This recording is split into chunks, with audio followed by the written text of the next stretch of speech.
SCP-142, One-Armed Bandit. Object Class, Safe. Special Containment Procedures. SCP-142 is to be kept locked in an accessible room with the following.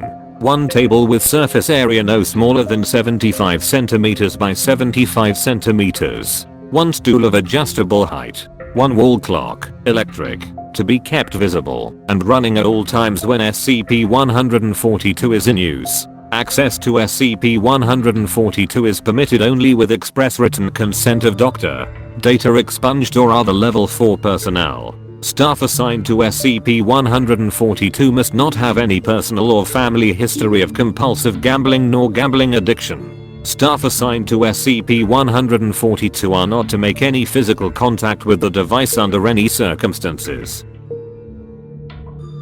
Description: SCP-142 closely resembles a 1940s Black Beauty slot machine, as produced by the Mill Corporation during that era. The only observed irregularity in the external construction of SCP-142 is found in the coin slot of the device, which has been modified to accept any item that will fit in a cylindrical space 5.00 cm in length and 2.45 cm in diameter. When any object of appropriate size, hereafter referred to as the bet, is dropped into the input chute of SCP-142, the device may be operated as is customary for a slot machine of this model. Should the tumblers come to rest in a losing configuration, the bet is lost and cannot be recovered. However, in the event that the tumblers come to rest in a winning configuration, between 2 and 200 indistinguishably identical copies of the bet are dispensed from the output chute of the machine. In the event that the bet consists of multiple objects, the output of the device, if any, consists of a random assortment of duplicates of the wagered items.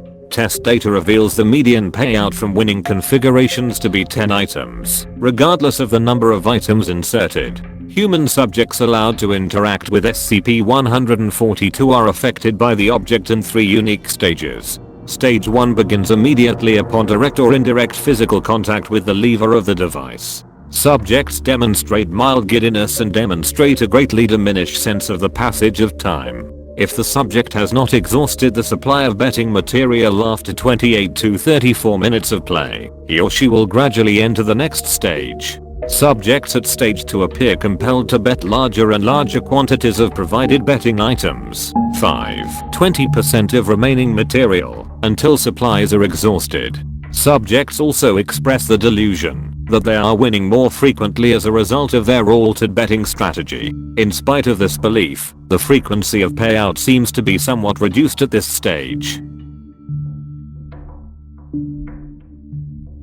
Stage 3 begins once all of the subject's betting material is lost, typically 10 to 12 minutes following the onset of Stage 2 if no additional betting material is provided to the subject by a third party. Subjects at this stage express a strong aversion to SCP-142 and will not continue to operate the device unless compelled with physical force. Subjects also express a moderate aversion to any action which would cause an object to pass through a hole and express a strong irrational fear that they will waste or lose something should they engage in the offending activities. Specific examples vary by subject, but include passing through doorways, placing objects into cabinets, bags, or any other storage medium, use of sinks, showers, or other plumbing fixtures with drains, removing and/or putting on clothing, sexual intercourse, and, most commonly, eating.